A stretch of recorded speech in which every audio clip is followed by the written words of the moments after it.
Welcome to Rebel Chaser. My name is Gail, and I'm starting another new series. This is Counsel v. Counsel from Clark County. And this one starts out with a PPO that Mom has decided to get ex parte on her ex. I'll let you guys watch. T173498, Goldie Counsel versus Alex Counsel. We'll have both parties raise their right hands to be sworn, please.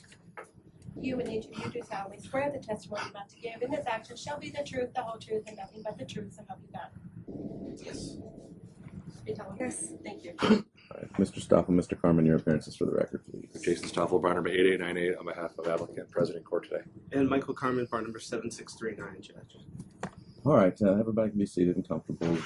We're scheduled today on the adverse parties. Motion to dissolve. Motion to dissolve. There's also before the court a motion filed by the applicant requesting this court to issue an order to show cause why the adverse party should not be held in contempt of court.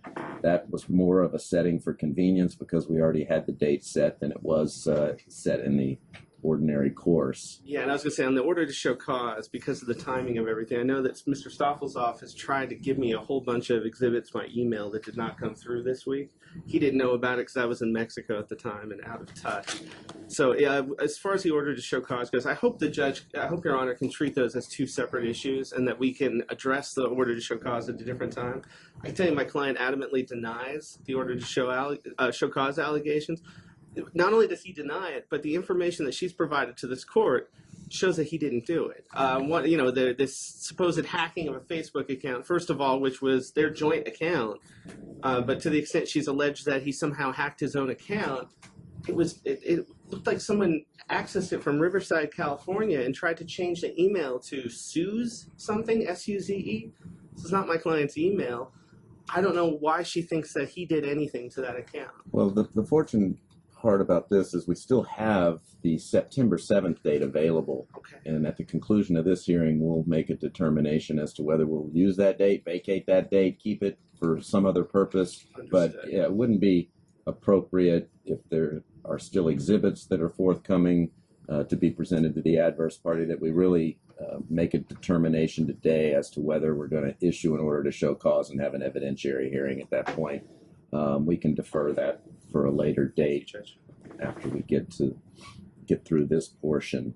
So what we have is adverse parties motion requesting the dissolution of the order of protection that was issued on August 2nd and have that date, as I mentioned, September 7th, which is designed to entertain the request to extend the order of protection. So I guess, Mr. Carmen, in regard to the motion to dissolve, Judge, we briefed this in as much depth as we could under the time constraints that we had. But how this has all gone along should be very troubling to the court. I don't know. The one thing I don't know if you've had a chance is to listen to the audio exhibits that we presented to the court. I didn't because I felt it important for Mr. Stoffel to be able to, one, if he had an opportunity to listen to them before I did, object if there was anything questionable. So I have not heard the audio. I saw that there was a supplement Correct. With it attached, but I didn't listen. And as an offer of proof, well, first of all, they were given to Mr. Stoffel, and I confirmed that he did receive them, so there is no notice issue. But the audio recordings are deeply disturbing, Judge. They're attacks upon him, veiled threats, overt threats, all in front of the children for days leading up to the issuance of this, incident that occurred at the house. They've been in front of this TPO court before, after he was attacked by his son at her insistence in January. This is a repeat of that. She antagonizes him, and it's all on audio tape, gets this child, Gavin, the oldest child, worked up to the point where he lashes out against Dad. He lashed out against Dad this time around. Dad restrained him, did absolutely nothing inappropriate. When you're being beaten by your child, when you're being hit on the head by your child with a picture, the appropriate thing for a parent to do is to restrain them and de-escalate the situation, which he did. He acted completely appropriate in these circumstances. She, on the other hand, did not. She has antagonized him, and even though you haven't heard the audio tapes, you've seen the text messages. For the time period between this incident occurring and the time that she sought this TPO, it's important for Your Honor to scrutinize her conduct. Because her conduct is this. This person who's coming before this court saying she's afraid of him, that he's somehow a danger to her, she antagonized him and antagonized him and antagonized him in front of friends, in front of family members, in front of the children, and hid the children from him. She immediately puts the children on a plane and flies them out of state. She goes to school, unenrolls them from their school without dad's consent, re-enrolls them in a new school without dad's consent. She decides that she's not going to allow the youngest son, Gage, to play football anymore. She engages in unilateral decision-making in violation of the joint legal custody orders, which, as far as I can tell, remain unaffected by the issuance of this TPO, but for the fact there are some limitations on communication. When was the legal custody determination an order of the court? He has joint legal custody by operation of law, Your Honor. Right, not by order. My point Not is, by order. she has used this TPO and she has convinced school personnel that she now has legal custody rights and has unilaterally, she actually unenrolled their son, their oldest son, from Bishop Gorman and re-enrolled him in a different school. She puts him on a plane, takes him to Seattle over his objection without his consent. The youngest child, she's trying to pull out of football. She's to alter his school enrollment. I reach out to Mr. Stoffel and say, hey, let's put the brakes on this. My initial call to Mr. Stoffel said, let me talk to her, I'll try to get her on board. He can't. The reason the motion to dissolve was filed when it was is because when I immediately reached out to Mr. Stoffel, I expected some cooperation as far as parenting decisions, as far as long-term decisions affecting the welfare of the children. And Mr. Stoffel, unfortunately, was unable to get the cooperation of his client who's taken the kids, who's taken the dogs, who, while she says she's afraid, sends him text messages through their friends, through this, she starts this text feed with all of their mutual friends through church, through their children's activities, and harasses him, antagonizes him, calls him terrible names, accuses him of doing things he did not do, and uses it to try to coax him into contacting her. This person who's desperately afraid is sending him text messages saying, if you do not respond, then I'm going to sell Star Wars figures. Then I'm going to do this. Then I'm going to do that.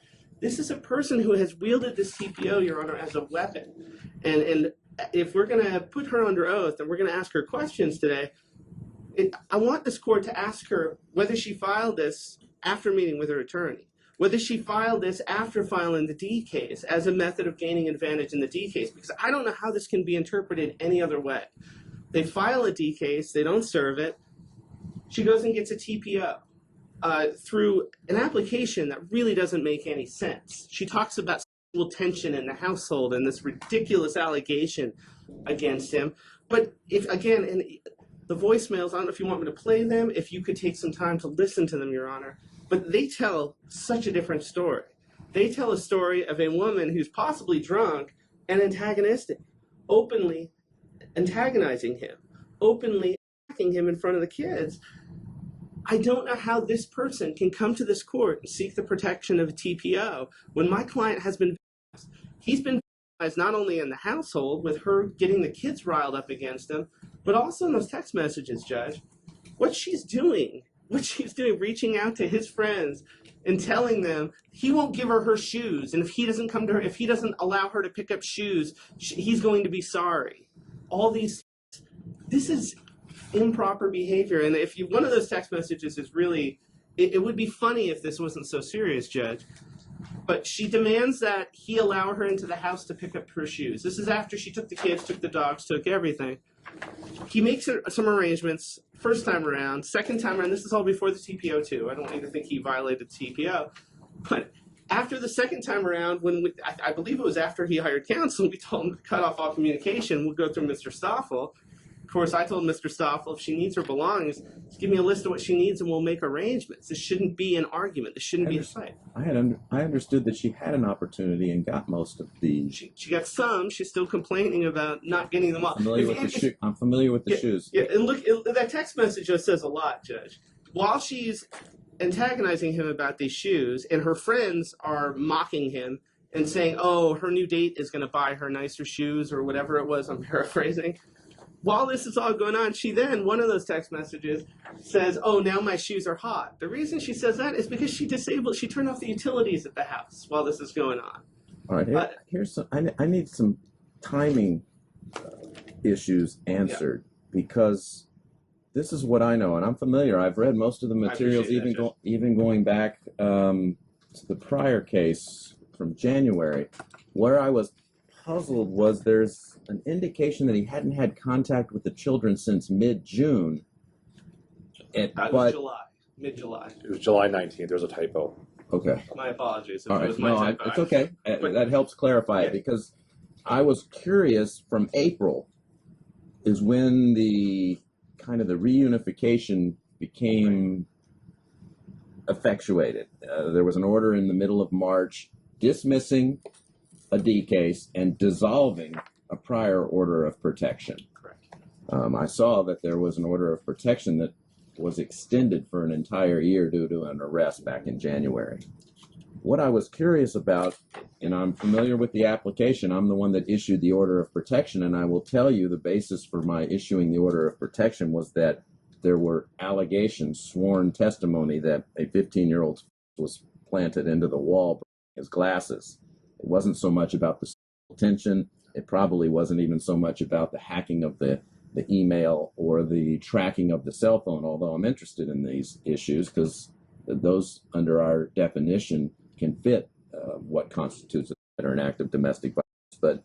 But and then there was this forced relocation again. I understood that applicant had secured a new apartment and then felt so scared and intimidated that 2 days after securing an apartment, she left that apartment and moved again. So that was a trigger to the court that we needed to put something in place until we could get here for this particular hearing. I don't want my motion to dissolve to be viewed as a criticism of this court. I understand you're dealing with a one-sided application. You have every right to come in on a very short order. We have a provision in our statutes that allow for you to get in as soon as reasonably possible, and that's what we did. We did it so much so that you couldn't come the day we assigned it, and we moved it back a day. We were too quick on our order shortening time. But and then on July 21st, I understand there was a police escort to the old home to be able to get the belongings. And again, we're not going to make light of this. What we do here, we take very seriously. But if shoes were of such a priority, we would have grabbed them at the police escort, I would think, and picked them up, and they wouldn't be in it. And most of the time, I'll tell you, just to put a kibosh on the shoe issue, is most victims that sit where you're sitting run out of a home with only their bare necessities and their flip-flops, and they're not really concerned about shoes going forward when they're truly victims of domestic violence. But that doesn't excuse the rest of some of what's going on. Mr. Stoffel, I want to give you a chance to respond, but I had 716 was the unwanted advance or the sexual tension, as it's been alluded to. We had July 17th, the tracking of the applicant's phone calls. We had 718, hacking email, where she had secured a residence and he somehow acquired a copy of her lease. She was trying to do this confidentially, and he must have accessed, at least the allegation is, accessed her electronic media to be able to see the lease. On 7/19, July 19th, there's an allegation or testimony regarding the adverse party going to the apartment and peering through the window of one of the new apartments. I don't know if it was the first one. It must have been the first one, because the second one was 2 days after that. And then we had the pushing of the 15-year-old into the wall and the breaking of the glasses. That was what the application contained. Okay, and the children leaving the state, when are being sent out of state? I'm not aware of that. You have to ask her about it. She sent the children to, I believe, her sister's house or someone's house up in Seattle. When? Sometime after this incident and today. We don't know. We don't know if the kids are back yet. And here's part of the frustration, Judge, and it needs to be addressed, is I'm reaching out to her counsel, trying to get basic information. Is the child going to be back and attending his school on Monday. First, the answer is, well, of course the child's going to be attending school. The second answer is, no, she's decided he's not going to Bishop Gorman anymore, and I think he'll be back Wednesday. We still don't really know where these kids are and what's been going on. Okay, so what went wrong between April, when we started the reunification process? The first thing mentioned is that July 16th tension or unwanted advance. Was there something between April and July that sent this in an opposite direction? Between April and July, the parties were living the life. They were vacationing together. They were attending children's activities together. They were attending their son's football tournament out in California. Everything was fine until my client reports until around the beginning of June. Between June and July, things started to get a little weird around the house. And that's where these recordings are important, Judge. For her to sit here and say that he's a threat and that he's a danger, those recordings will alleviate any concerns that you might have. All right, after we hear from Mr. Stoffel, we'll make a determination whether we need to hear those or not. But here's why I was thrown off. I understood that there was this June date, because it was a typo, I get it, but I thought there was a gap period of time between June and July, and I was thinking maybe the parties were separated at that. Okay, so up until July 16th, the parties were residing together, looking to get a house together. Honestly, there were difficulties and tensions, and you'll listen to those recordings about what the cause of those problems were. But the day that this all went down, they were driving around town as a family. They stopped at a convenience store. He walked in to get a Red Bull, came out and she had abandoned him, went back and started cleaning out the house. This is a professional hit, Judge. I don't know. All right. We're here, and here's the bottom line. I just want to make sure that you understand where we're coming from. We're fine with any mutual behavior order. We're fine with anything to put in place instead of a TPO. He just wants to start seeing his children again. He wants to have some input into their lives again. He would love for them. Asks for sole legal, sole physical. She thinks she has sole legal and sole physical, and unfortunately the schools have agreed with her so far and have said that she has decision maker. The child is unenrolled from Gorman. That ship apparently has sailed now. They had a $3,000 grant that the child had to help with tuition. It's gone. The ship has sailed. She did that. She masterminded that. I hope she's proud of herself.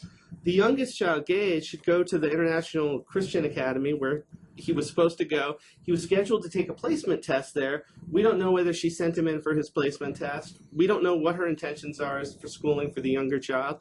And the younger child is supposed to be in football. He is a football star who plays with the Bishop Gorman team that Dad coaches, and she's refusing to let him participate. The eldest child. The younger child is the one who's the football star. With Bishop Gorman. The oldest child, like I said, he should have been going to Gorman. What she's done is absolutely inappropriate. I hope this court isn't going to tolerate what she's done. All right, so if we grant your motion, and certainly we haven't made any determination yet, but if we grant it, we are left with two parties who don't have an existing timeshare arrangement, who don't have an existing order, and it's not going to happen until we get into the D case, and there's no motion even pending for that to be resolved.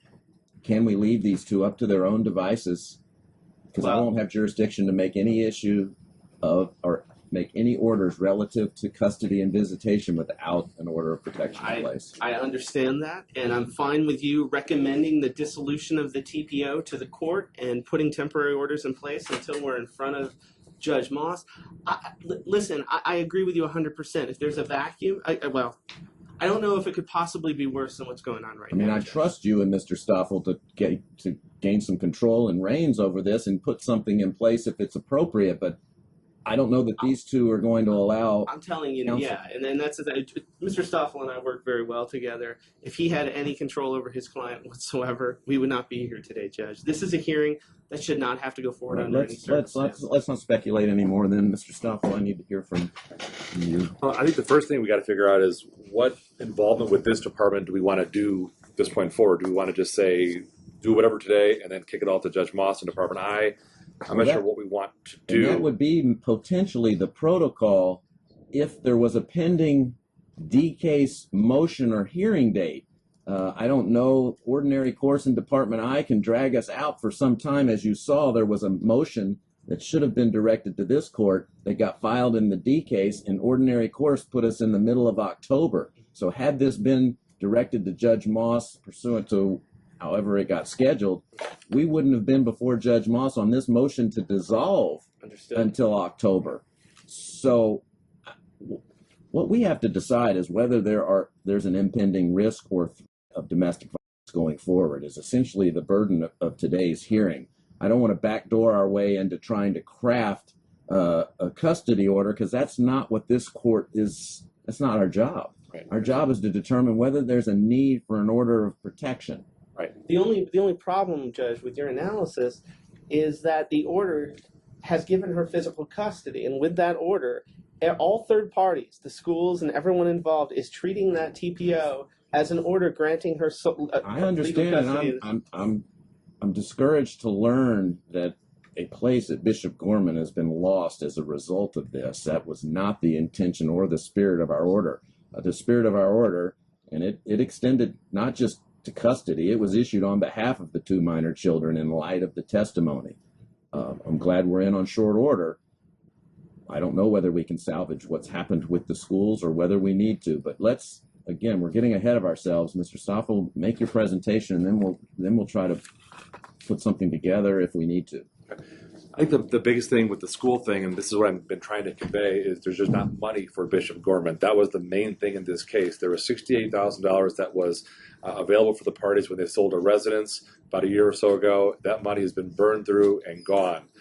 Obviously, Bishop Gorman requires money. It's over $1,200 a month to enroll there. And this was something that parties have had their discussions. I know that from what she's telling me, Gavin hated that school. But beyond that, it was a money thing, pure finances. If you do not pay for school, you do not get in. His grades tanked. He was always 3.7, something like that. When he went to Gorman, he was around 2.7, 2.8. She's giving me documents on that. She showed me some things, certainly. So that's the number one reason with the whole Gorman thing is not there. I want to know why we need an order of protection. Mainly because there's no way I'm going to figure out what school and understand the finances and all that. That's for Judge Moss to work through, or the parties if there's not an order of protection in place. I understand. So just the last thing that she did is enrolled Gavin into the Las Vegas Academy of the Arts. And that's a school that works. It'll be effective. If they want to determine something else, they'll have their day in court at a later time. But there just wasn't money for Bishop Gorman. Now, as far as order of protection, what she's telling me is the recordings that they submitted, which I believe is their supplemental exhibit C, were recordings from 2015. Not 2016, 2015. It predated the first TPO.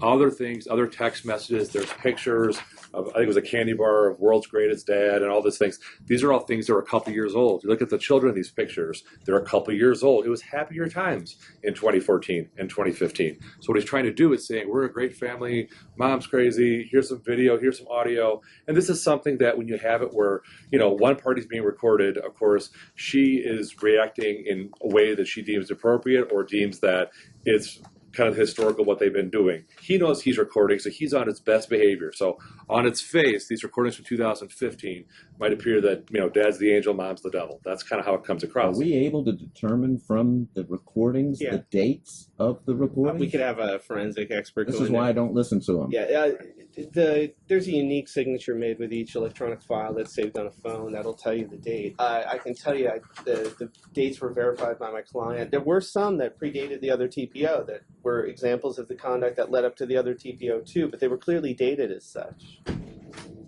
Oh, as far as today, what we hear is what protection order is needed. What we have is undisputed facts that there was a scuffle between Dad and Gavin. A scuffle to the extent that he got his Mom called Metro. Metro came out, they looked, saw Gavin, saw Dad, and just basically said, you're fighting on community property, a dog. Basically, grow up, see ya, and that was out of there. And they were out of there. So there were no arrests that were made on that thing. So she did call the police. Then when she left a couple days, or when she left thereafter, got another place, what creeped her out, and if I could just be candid on this one, Goldie, is she had some coffee mugs and things set up, and she comes home one day, and magically there's a coffee mug that he has that was placed right next to her that scared the living out of her. And so she said, now he's stalking me. Now he knows where I'm at. Now I see that my Facebook settings have changed. Now I see emails hacked. He works for a spy company, Your Honor. Sting is the name of the company he works for. So he has special knowledge of how to do things, how to hack certain things. Where was the coffee mug located? At her residence after the scuffle on July 19th. It was next to her coffee mug. It wouldn't have been there. No burglar is going to come At in. a new residence. At a new residence. Okay. So then you have the stalking thing. So this has certainly led up to, I need an order of protection. So she didn't even meet me until I think the early August, end of July. So this has all happened before I was even involved. So when she moved out of the July 19th marital apartment residence to another place, she didn't want to be found by him at that moment in time. How did he find out where she was? Hacked through emails, probably saw a lease, saw something, so that she had to get another residence. She said, okay, enough's enough. Then after he served the TPO, he got into the blocking the unknown callers and called her and called her and called her. They're going to say, how do you prove it's him? Okay. Good question. How do you prove it is? Okay. You kind of add 2 and 2 and you have what you have. Then he went so far as to find a number from Indiana that you can get and use Google and manipulate as you see fit. It was an area code from Indiana that she recognized. So she looks at a number and sees a call from Indiana. And she says, oh, what's going on here? So she picks up and she says, hello. Bet you $2 is on the other phone. It's Alex saying, hello. She hangs up right away. So he's manipulating this. There's emails, there's the Facebook hacking, there's all these things. She does not feel safe. And of course, as far as the children, a couple days after is what I understand of the incident on July 19th, the children were obviously extremely stressed. They want to have at least a summer that they don't have to deal with adult issues. So she did what I would have probably done if I was in her shoes, is to have a couple of weeks out of this chaos. As she's trying to figure out her life, getting ready to file for divorce, a family member, I believe her sister up in Seattle, was watching the kids. The kids are back now. So there's no issue. There's never ever a retreat to, abscond with the kids or have jurisdiction up in Washington State. There was never anything like that. So she was trying to shield these kids from conflict. So now the kids are back. So as far as Mr. Carmen, he wants to know what contact should the kids have. And I said, let me find out. Let me ask, whatever. What I'm hearing from my client is quite disturbing. I'm hearing from Gavin, who's the 15-year-old, basically saying it wants nothing to do with Dad. There's going to be they're together, blah, blah, blah, blah, blah. And, of course, he wants to be heard by someone, whether it's at FMC, whether it's at a private therapist. The problem is there's no money for like a Ponzo or a Donna Wilburn to do a private child interview. There's just no money. Neither part. She's not working, and he's got a job. We've got cars that are ready to be repossessed. There's just a lot of drama going on, Your Honor. So, and then as far as the youngest child, who's I guess 10 next month, 9 right now, Gage, he's saying he's going nowhere without his bigger brother because the bigger brother can protect him. And again, this is the same Gavin, the 15-year-old, that got into that scuffle with Dad to the point where he gave Dad a. If you go back to the video of the first hearing we had here in February, March, whatever it was, Dad showed up with a that the child gave him a black eye. You have a bad system, a bad circle of violence here, Your Honor, where kids feel empowered, Dad feels empowered to say, I'm the dad, you're going to respect me, and this madness happens, Your Honor. So, and then Gage is telling Mom that if I'm forced to go without you, I'm bringing a knife for my protection. What 9-year-old kid should be saying that type of thing, to say, I want my protection? We've got kids that are traumatized. So what I want to have somehow, some way, is Dad have some contact with these kids. The question is, how do you go about arranging that contact? Donna's house probably ain't going to cut it because that's a couple more weeks out. That's at least a supervised setting. I said, is there a family member? Is there a relative? Is there, some mutual friend you have? And obviously, if you read some of the text messages, she was, of course, venting to some of her friends, and messages get shuffled around. None of their friends or mutual friends want to be involved in this process. So I don't know how we get it. I hate to say, have it at a Chuck E. Cheese and best of luck to you, but what do you do? What do you do? And there really was no way to have contact that I guess Mom or at least the kids were comfortable with. And again, the kids weren't even around until just recently. They were up in Seattle outside of this situation. How long were they in Seattle? About 2 weeks, right? 2 weeks. So they were there. From when to when? I don't Do you remember the date? It was like July 22 or so to about After July 19th. you had relocated? Right. Yes. Right after I. The coffee mug incident? Right after I moved into the new apartment, the second apartment. What prompted you to seek a new residence, and when did you start that search? I started the search because I knew he was, what led up to July the 19th was on the 18th, I rented the apartment. And that's what I'm getting at. He believed that there was this reconciliation, that you were living, I think Mr. Carmen used the highlight, you were traveling together.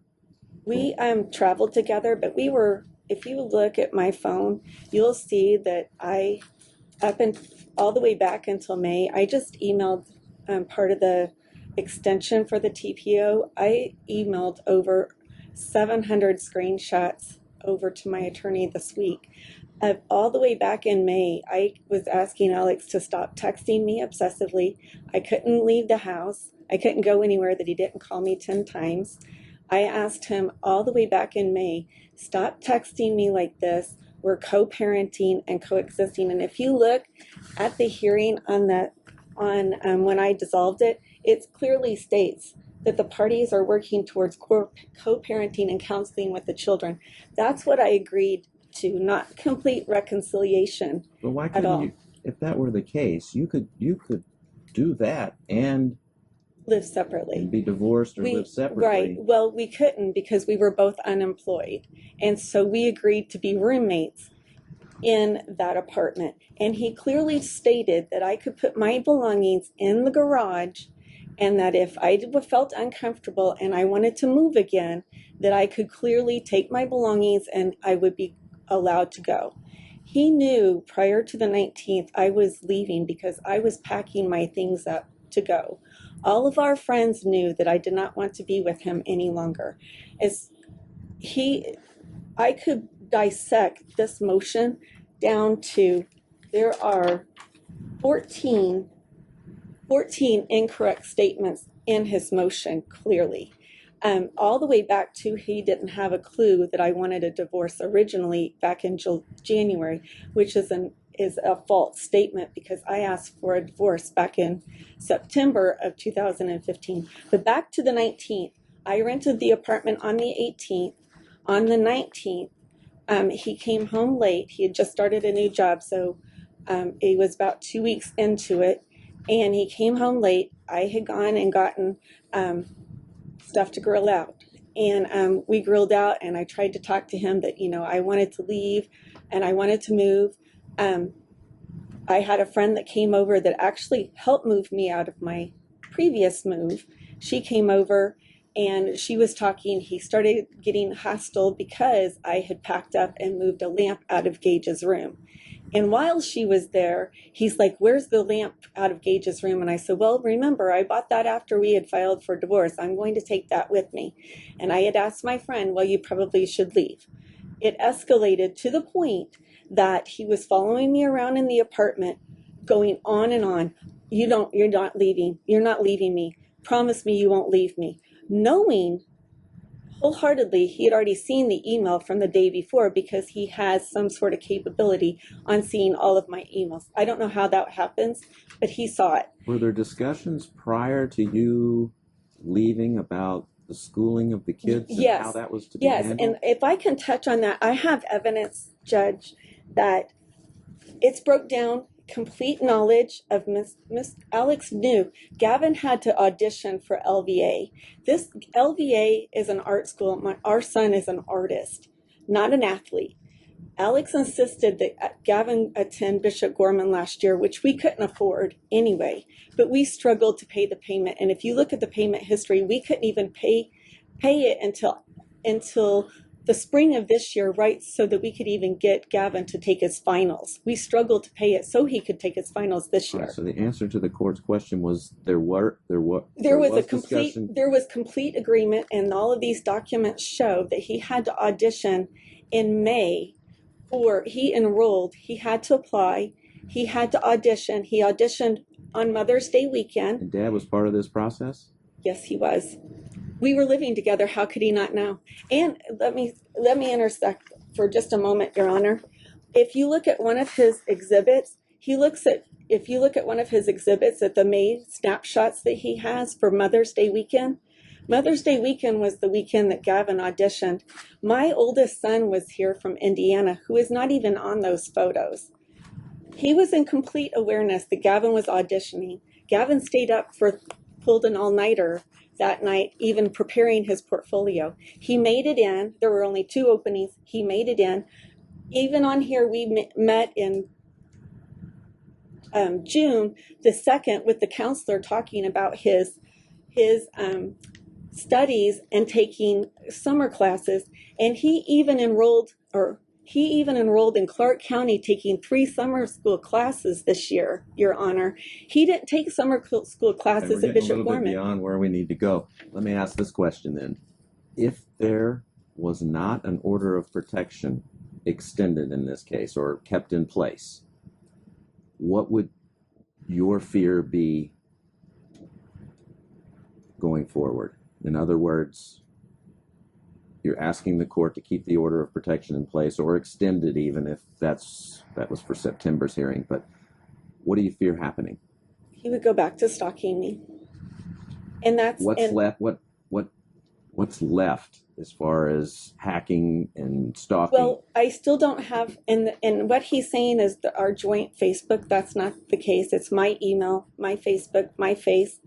Everyone knows it's my friends. I know. I guess the court's point is we issued an order of protection based on your allegations of stalking, right, of hacking, of and the altercation with the son. Now that it appears as if the damage is done, what more can happen going forward if we didn't have an order of protection is my question. What are we fearful of?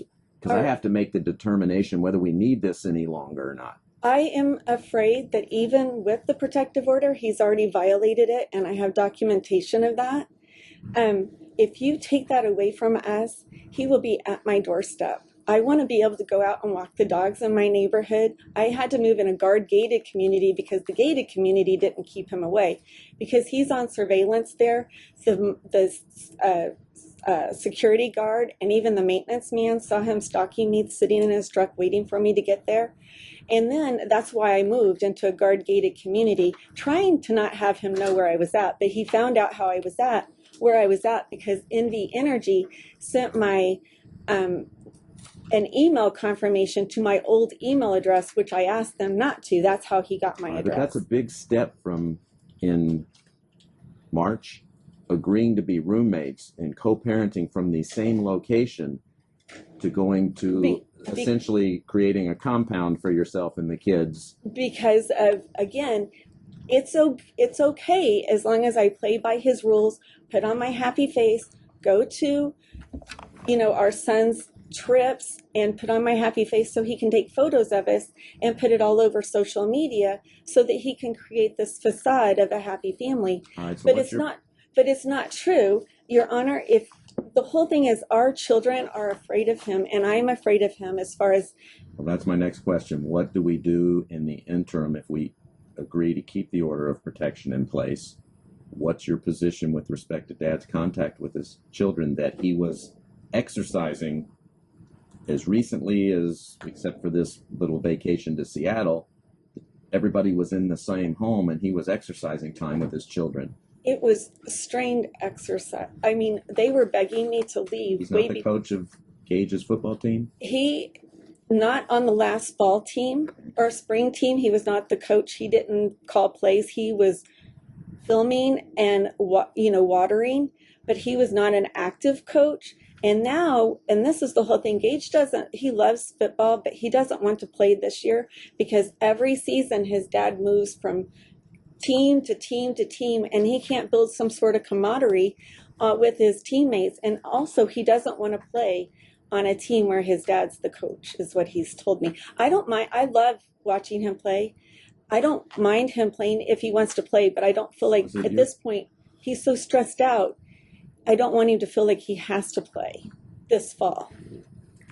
Right, so is it your position that the children should have no contact with their father going forward? Gavin does not want to have any contact at all, and Gage doesn't want to have any contact where he's not supervised, is what he said. And that means taking his brother, and I don't feel like it would be wise and beneficial for the children. I mean, listen, want to learn to co-parent with him separately, I don't mind. And back to Gage's school. Listen, Gage can't take his placement test at his school. Again, we're getting. I know, but Your Honor, this is going to be for Judge Moss. This is way too much for us. I understand. But he's making it sound like I'm impossible, but the child couldn't take his placement test because the bills weren't paid.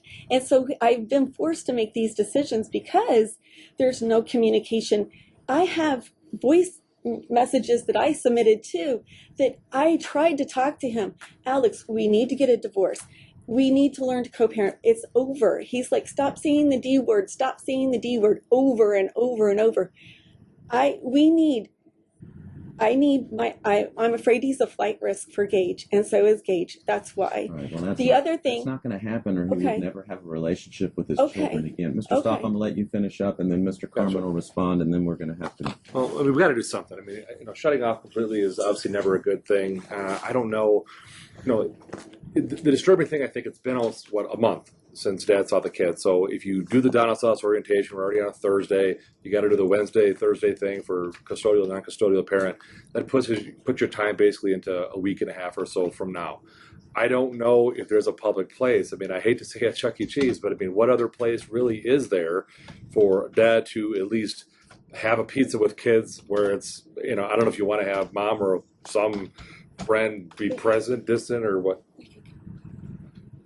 She's saying they can come up with a third party, and I don't know if there's going to be argument on that. Maybe Plan A is, a party, a third party that they can agree on. Plan B, I think it should be a Chuck E. Cheese or something. I know that sounds silly. We got kids that are 9 and 15, but what do you do? What do you do? I mean, we think that at a public place like a Chuck E. Cheese or going to a park or something, that people ought to be on their best behavior. No kid should be thinking about, defending or resorting to violence or things like that. But we have kids that are afraid of Dad, and the healing needs to begin. I think counsel and I could certainly agree with that, that we have to have some healing begin. So the only way around that or to get to that point is have that first contact. So now, I'm not sure Dad's schedule. I don't know if he's Monday through Friday, whatever the case is, but we're at Thursday. So I think it's most appropriate to have the first visit be happening like 48 hours, somehow, on Saturday, something like that, for a couple hours.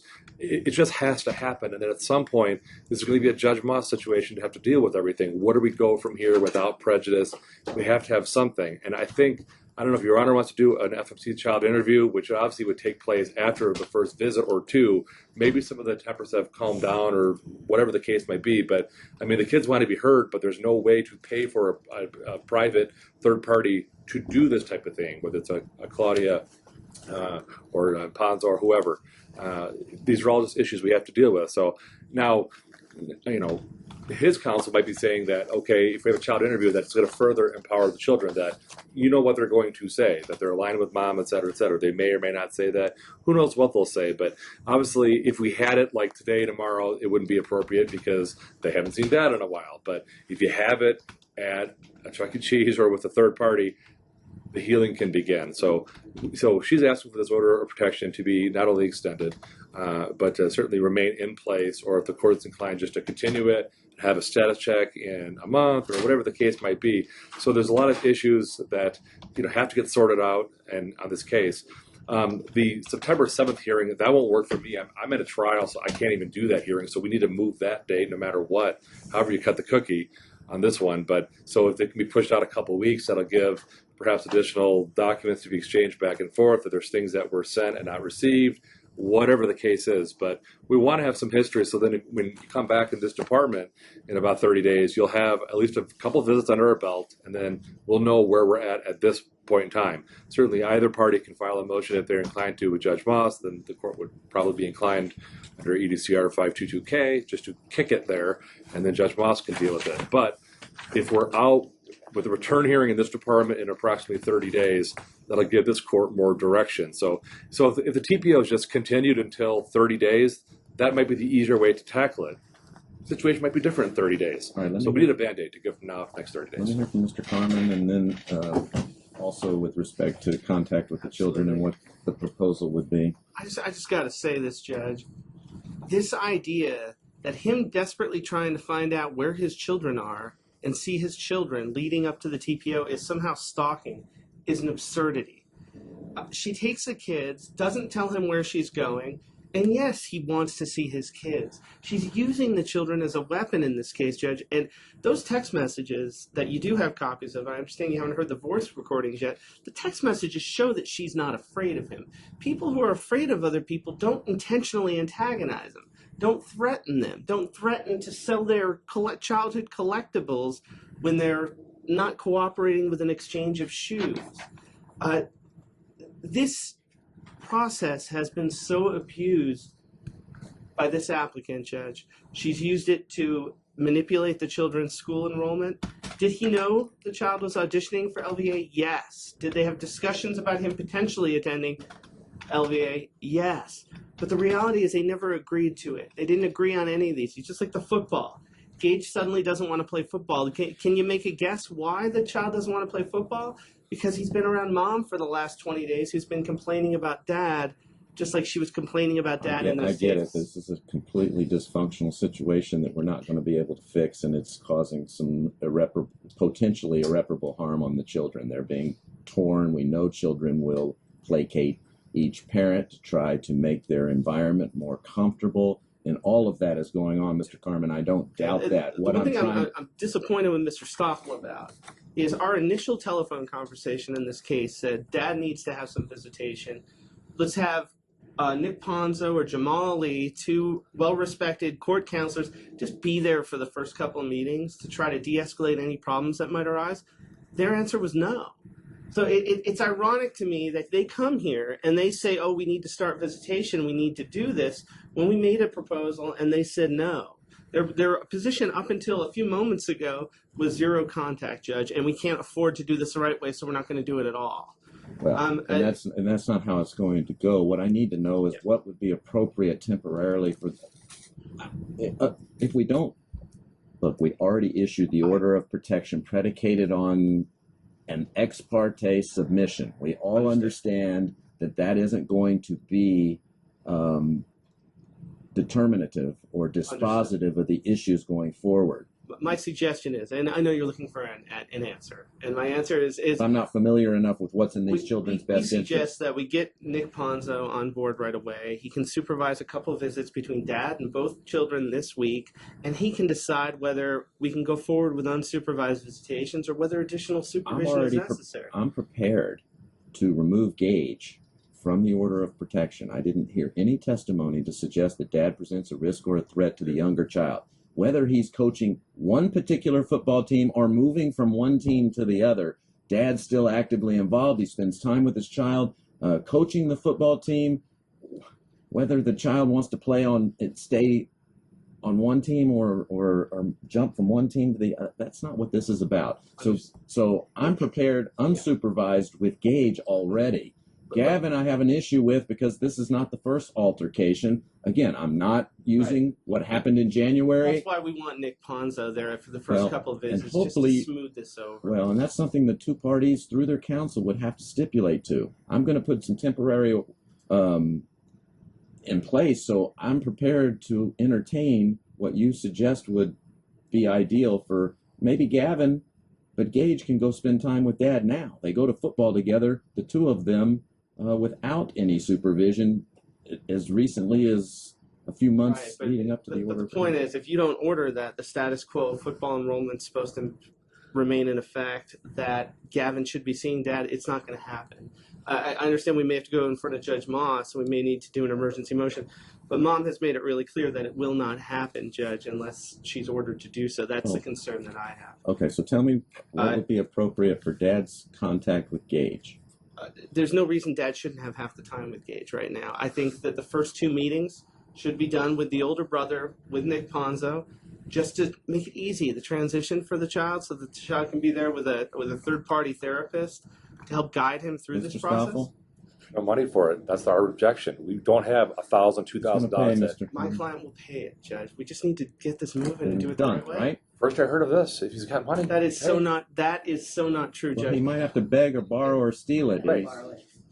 Well, whatever the case He is, probably then doesn't make have it it, happen. but Sure. it will find it. Sure. And the irony of this is she's the one who took $69,000 and can't account for it. It amazes me that she can stand before you and argue that he somehow controlled her financially, that he had somehow, that there's no money and we can't do all these things. She couldn't get an apartment. She's the one who had their money, Judge, and to this day refuses to account for it. I understand it's not an issue before you, but it becomes an issue when she uses the money as an excuse as to why things can't get done in this case.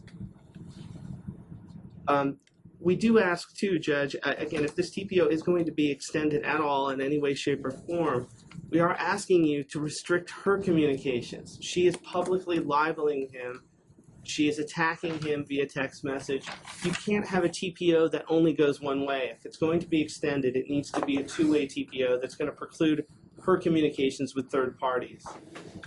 Since the TPO has been issued, she acknowledges that she's communicating. She's, again, prior to the TPO, she's texting all their friends, demanding that he speak to her, demanding that he call.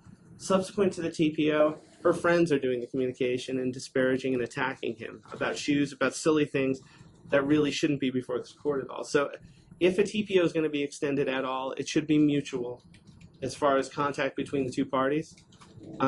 We've suggested again that a mutual behavior order is the appropriate remedy in this case and that it doesn't warrant a TPO. But, without Mr. Stoffel's cooperation or without the D court getting involved, I'm not sure your comfort level on issuing such a behavioral order, Judge.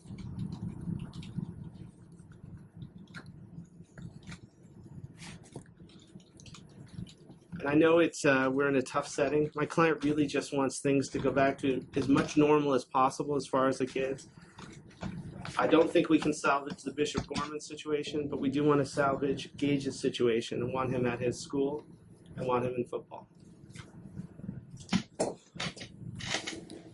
And Your Honor, the other big issue between the parties, and I don't know that you want to address it, is in regard to the family pets. I know outside of this courtroom, she was complaining because he still has possession of the family cat.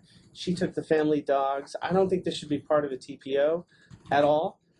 But these things are causing problems between the parties. It comes up more often than you would imagine, even in TPO courts. So sorry for you. So she has what are you proposing should be the situation? With the dogs should go with the kids. When Gage is at Dad's house, the dogs can go with Gage. If she wants a cat, I don't even think my client has a problem giving her the cat back. Mr. Stoffel just needs to communicate with me so we can get whatever property she wants in the house. She wants a cat, we can work that out. But the dogs are really important to both parties, and there's no reason they can't go to both houses with the children. All right, last word, Mr. Stoffel. Well, just the first thing, I guess, with this whole Ponzo thing, obviously we welcome that idea. I guess the disconnect, I guess, was the money thing. Is if they think that there's money laying around and she's telling me there's not, then there's not. If he can borrow the money, beg the money, whatever the case, that's probably the best course of action to have. So then that way you can have a more immediate response. As soon as they can get on the horn with Nick Ponzo to make this happen, notify my office when and where she will be there at whatever time. If you want to have a couple visits to happen, and that's where we're at. She's indicated to me regarding Bishop Gorman needs that iPad back because they're holding on to, I think, the transcripts are causing some sort of problems with the Las Vegas Academy of the Arts. So there's just some property, and there was correspondence to that effect that was sent out to the parties saying, hey, we need certain things or we're not going to do certain things. So that's an issue. Some of the personal property stuff, we pled in the complaint that it hasn't been exchanged, it hasn't been done. She wants some of that stuff that's back. It's already in the complaint. If they can work it off, great, but they can't. There's a TPO in play. So we don't have to make orders today regarding extending the TPO. We can make orders just continuing it till we come back, because this will probably be a different situation, or we'll have more facts presented to this court in approximately 30 days. So what I'm asking is to vacate that September 7th hearing and just push us out about 30 days or so from today, and that'll allow some contact. If the order wants to say all visitation has to go through Ponzo absent mutual agreement, or if Ponzo recommends, hey, I don't need to be here, have Dad see the kids at a Chuck E. Cheese. It's a setting, everyone will be on their best behavior. It's just, even though they might not be playing games, there's a lot of different games that are there, or go to a GameWorks or something like that. There are ways that you can have some natural human bonding. There's ways to do that. Talk about current events, how is Seattle, how is this, how is that, just things to have that could build this healthy relationship. And then if we come back here, the middle to the end of September, that's probably the best course of action. We'll know more information, and then you can just carry over her request to extend this TPO out to that hearing. Just continue it, just band-aid it between now and then, and really that's where we're at, Your Honor. So there's problems in Paradise. We know that they're incompatible in marriage. We understand that, but the protection of the kids. And again, as far as Gage, one of the things you said, Your Honor, is there's no indication that Gage was ever in any threat of harm or anything. Her application indicated that scuffle with Dad and Gavin, that Gage was scratched and had just some sort of light, but that we might be able to get past that if we go through like a Nick Ponzo, and we can really dissect this like a bad onion, get rid of those top few layers and see what's what. And that's really where we're at, Your Honor. So that's what we would ask you to do, is to continue this TPO for about 30 days. If you want to order the Nick Ponzo thing, she'll get full cooperation on that. If she doesn't cooperate, that's custody suicide, Your Honor. So she has to fully cooperate with that process to get this voice in there. And it eventually will be a one-on-one or maybe two-on-one with Nick Ponzo or whoever, and the boys to really go through what's what here in this case. This is also a situation, Your Honor, that you might also want to see that report as well. So I don't think counsel mentioned, but if there is communication, there's a report, I think this court should at least welcome the report regarding the level of security that the boys would have with Dad perhaps alone or outside of the current setting. So I think the court needs to hear from the voice. One of the things Goldie wanted me to bring up is it's possible to consider appointing a guardian ad litem for these boys to give them a voice if necessary. That might be premature if we're going through Nick Ponzo anyway, but if we ask that this court wants to get a report perhaps a couple days prior to the return hearing in a month or so, that might be helpful to give this court additional insight, because this TPO is unique. It's on behalf of mom and also both children. So knowing what we have with both children involved in this process, they should at least be heard. And if the best we can do is with Nick Ponzo reporting back to this court in a welcome report saying, here's what's going on, here's how I see it, with or without recommendations, the court can make that call. But just seeing some outside thing, what is the comfort level of these boys? That's what needs to be known. All right, this is way too much for this court to try to handle on an order shortening time without all the documents having been exchanged, without full briefing, and we're asking a little too much of this court to do on such short notice. As I already indicated, this court issued an order of protection based on the testimony of the applicant, and it was done in an ex parte capacity. Court's not about to extend the order of protection based solely on that. However, the court's not prepared to dissolve the order of protection just yet either. This is too volatile a situation. The allegations are too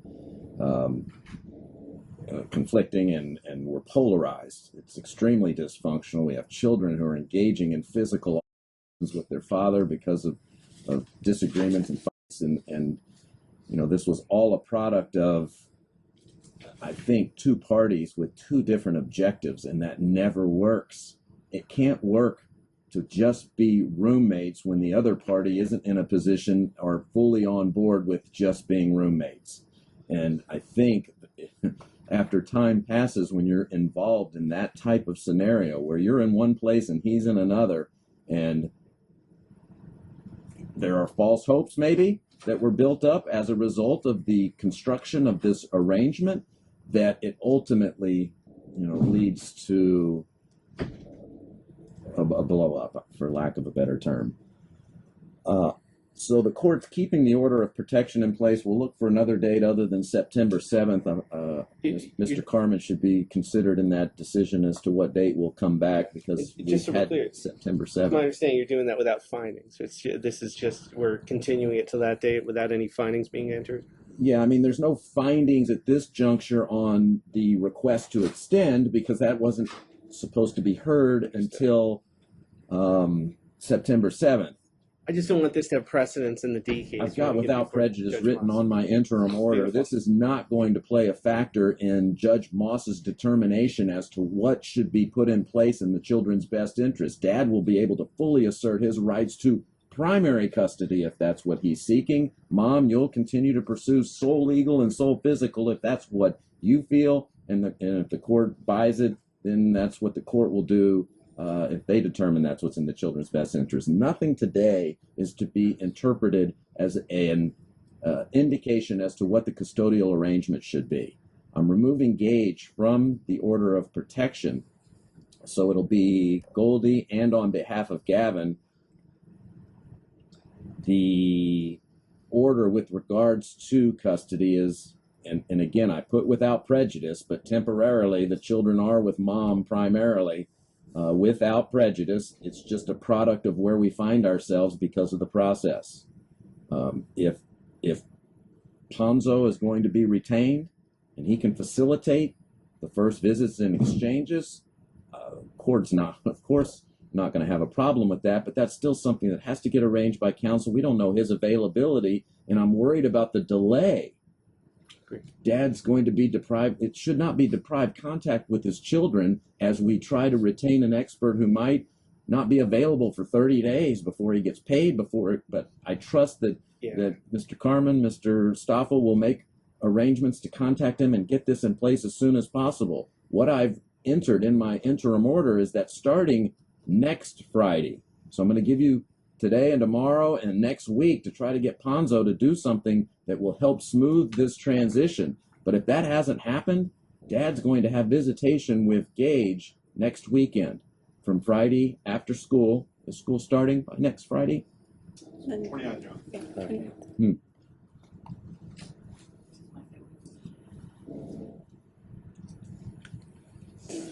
All right, where would we do a Friday exchange? It's going to be a week from tomorrow.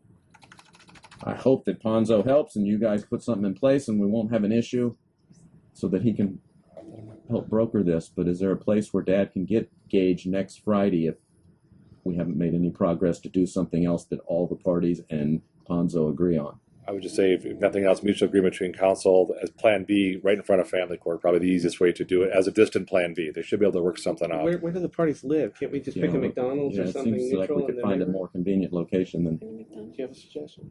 I mean, you know where he's at. What about The court can address that. Okay. Are you still taking Gage to football He practice? doesn't want to go. He's refusing to, and he's Why? been refusing. He loves football, I heard. I'm just telling you, and that's why I asked for him to be interviewed. Is he in the mid-season of a session? It's It just started started. this week, Josh. It just started And he didn't go yesterday, Tuesday. And he's It was not going Tuesday tonight? and Thursday. He hasn't wanted to go, but I will ask him again. Your Honor, and I hate to intervene, but this is not something that a child should be asked. A 9-year-old He's should not be given not wanting to go. discretion whether to I'm attend their perplexed as to extracurricular activity. why he's found himself not wanting to go and not liking football. But He again, there's loves- more going on than we can decipher. Exactly. I agree. She'll do her best to strongly tell him that the court's expectation is if he's done football before, why stop? And so kind of status quo in some things like this should be And maintained. missing 3 practices or whatever's going on is making him fall further behind.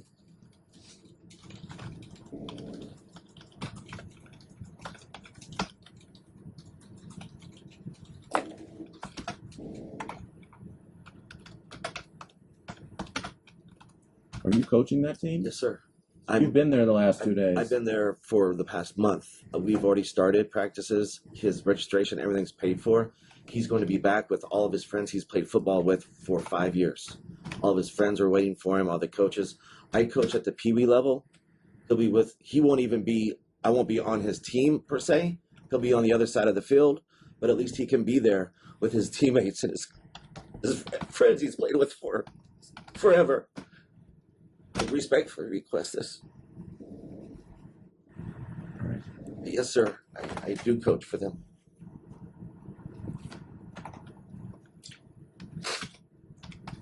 I hope Your Honor understood the disconnect in the testimony, whether he's getting water for the team and assisting the coach or whether he's the actual coach. I think you understood he's involved with the activities. Wednesday, Thursday, Saturday morning.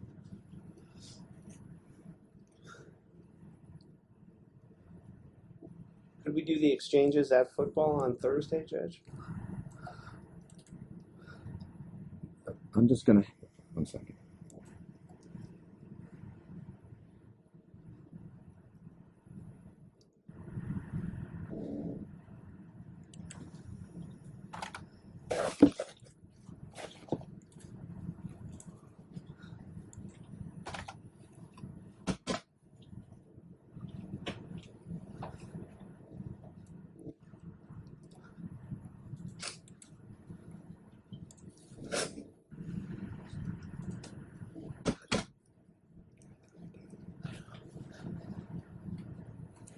All right. So again, without prejudice, Ponzo is going to facilitate the first visits and exchanges if he can get retained. The adverse party will pay for retaining Ponzo. We're going to restart football next week, starting Tuesday. You're to drop him off at his football. Dad will be there. He's already part of the process, and then you can come back and pick Gage up after football. That'll be if we don't have Ponzo on board before then, that'll be a good opportunity for Dad and Gage to have a little time doing something that Gage loves, and hopefully that will lead to the transition. He's to go each night he has football, and Dad can be there with Gage. You can even telephonically communicate with Gage because we've removed Gage from the order of protection. We're going to have starting next Friday weekend visitation with Gage from Friday at a mutual public location. I'm going to let counsel try to get that arranged. I'm out of time. I got a trial that was supposed to start at 9. So I trust Mr. Carmen and Mr. Stoffel to make sure that that happens on Friday afternoon. After that, it'll be at school pick up and drop off. We'll drop back off on Monday morning. That's the first day of school. So, and as far as Gavin, the order of protection is still on behalf of Gavin, but I've made a notation that it's to be at his teenage discretion until Ponzo gets involved. So probably no contact with Gavin in light of what I'm hearing, but if once Ponzo's retained and he's part of that process, Gavin's teenage discretion, but Ponzo and what you agreed to will trump my order of teenage discretion. If we can get Ponzo on board ASAP and get some visits before next Friday, I assume you're okay with. I mean, that's what you're contemplating here, I presume. Right. Thank you, Judge. You Thank you for your time today, Judge. Do you want a report from Ponzo or not? Because I don't need a report. We're going to have a date where we're going to come back here. I'm trusting that this is going to find its way into family court because I know probably neither party is satisfied with the temporary orders coming out of this court, but we're still going to set a return date because ordinary course in Department I may be longer than the parties are hoping for. Anything around September 7th, we're going to let Mr. Carmen have first choice of the date.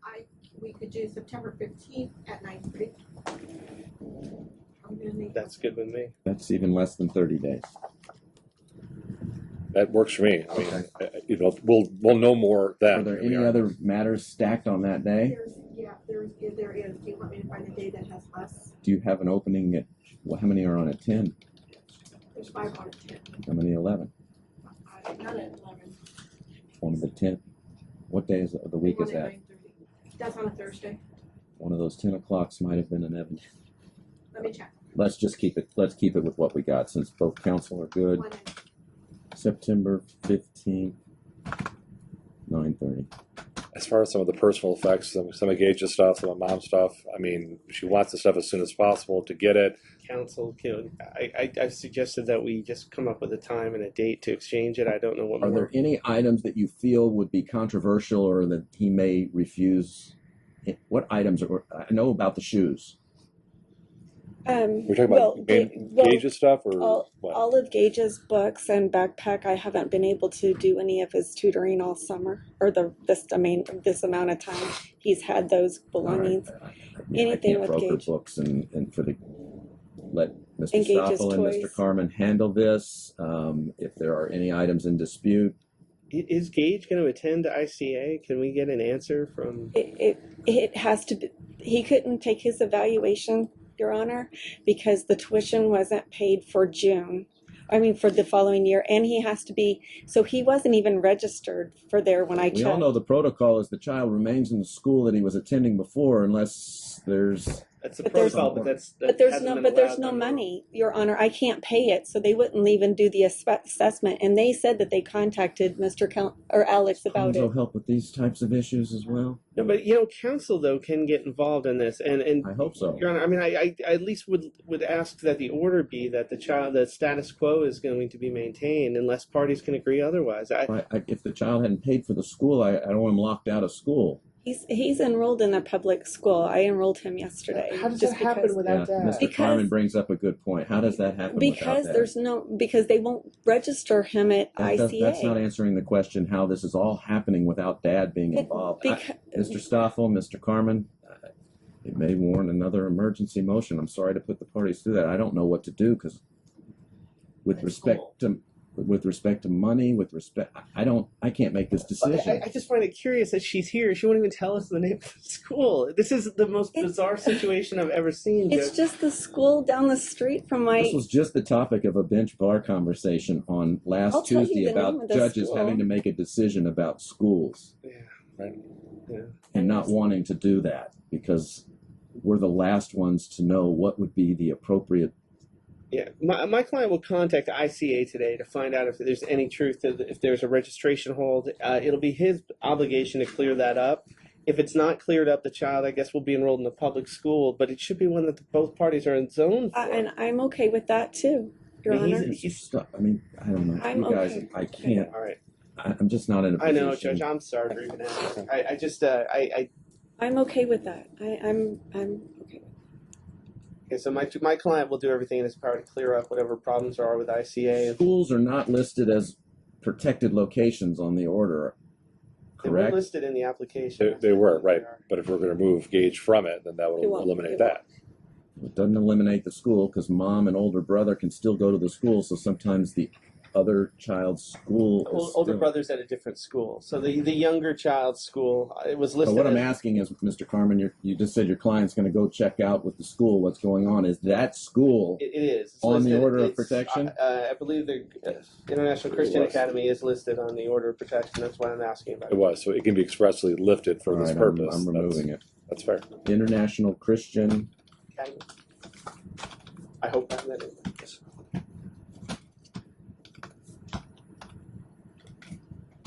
All right. So we've removed Gage. We've removed the International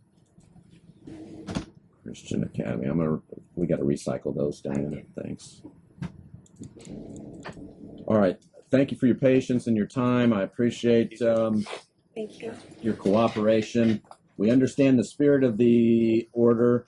I may not have captured everything in my interim order that we discussed, but I trust counsel to make sure this goes the way it's designed to go. If you need us for any reason, it's simpler than doing a motion for, you can just file an application at the TPO office to put it back on calendar. For instance, you're not getting one of the property items and there's a dispute over it. I'd rather not, but you can. I promise you there will not be a dispute over that. I appreciate it, but if you need us, come back. Don't take matters into your own hands. Use your attorneys if you can. Yeah, and I also and just one thing I hope it goes without saying that the spirit of the TPO is the disparaging comments about dad need to stop. I mean, I assume.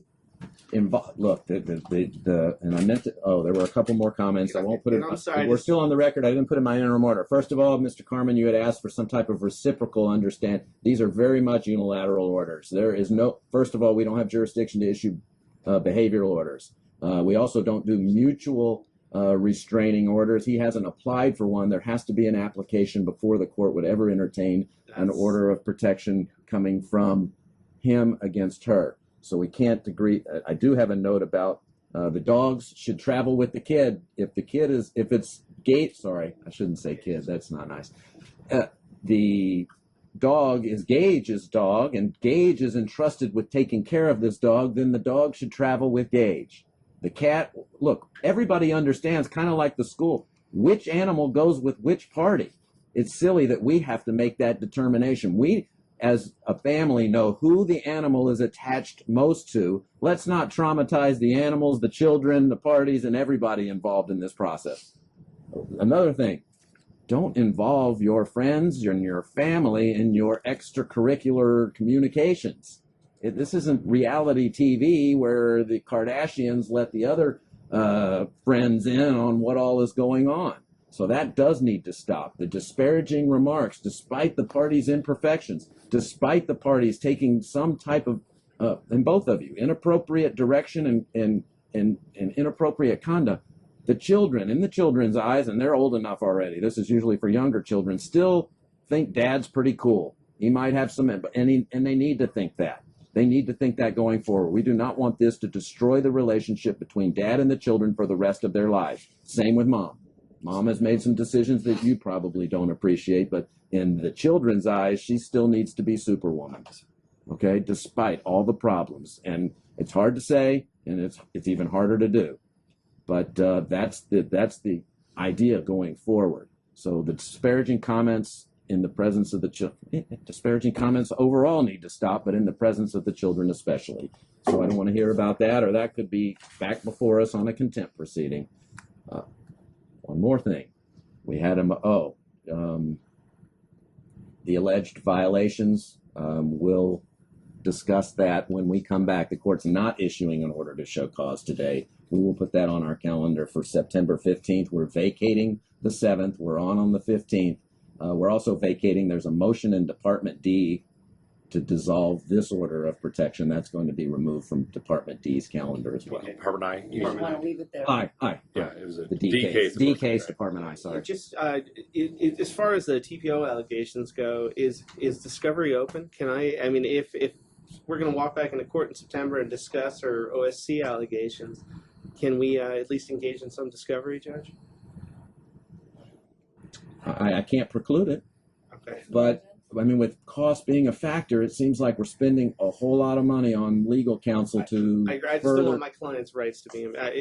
It's one of these things with under the TPO rules. It's really unclear as to whether discovery. I'll give you a little insight on what I'm thinking. My hope is by the time we get back on the 15th, there won't be a need for an order of protection because this will have been sorted out with Ponzo, with counsel now being involved, with the new supplemental exhibits, 70 pages or 700 emails or whatever it is. By the time we get back on the 15th, we will have figured out a game plan going forward where we won't need the extended order of protection. That's the court's hope, but you're still going to get to present your case for why we need an extended order. Thank you. What time on the 15th? 9:30. 9:30. It's on the interim. Did I print out the new interim order after I added the Christian Academy?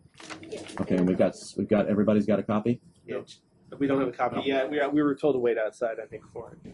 I've got one for everybody. Here, they're ready, Rich. Okay. So thanks again for your patience. We'll see you back in a month. I hope things take a turn for the better. Judge, thank you for taking so much time. Thank you, Your Honor. You and your client. Okay, so this to me seems very much like the Spar versus Cook case, where mom used the daughters against dad. Well, this one, mom seems to be using her sons against their dad. Like they're a family unit and they're just kicking dad out. And the suspect thing for me is the son that does not want to play football all of a sudden. He's always wanted to play football, love football, and now all of a sudden he doesn't want to play. And the timing is just very suspect to me. Is it because mom coached him that way? Is it truly his feeling that he just is tired of it, doesn't want to play anymore? I don't know. We'll find out though. I would have really liked to hear that audio tape that the attorney alluded to, because from what the attorney says, that shows that mom is trying to use the kids against dad. So we'll find out about that. I'm sure that will come up in one of the hearings in the future. And what was the other thing? Oh, the coffee cup incident, where mom came home and dad's coffee cup was right next to hers. The first thing that came to mind was, how did he get in? I would assume she locked the doors, so how did he get in? And could one of the sons have put the coffee cup there, maybe on purpose to drive a deeper wedge? Maybe. I don't know. These are just questions that come to my mind because I don't see how the dad put the coffee cup there. He doesn't have a key, right? I don't get that. So hopefully we'll find out more about that in the future. I don't know though. But this goes on for 5.5 years. So, and there's not hearing after hearing after hearing, but there's several hearings and trials that we'll get to watch. So thank you guys so much for watching. Can't wait to see how this one turns out, and I'll see you next time.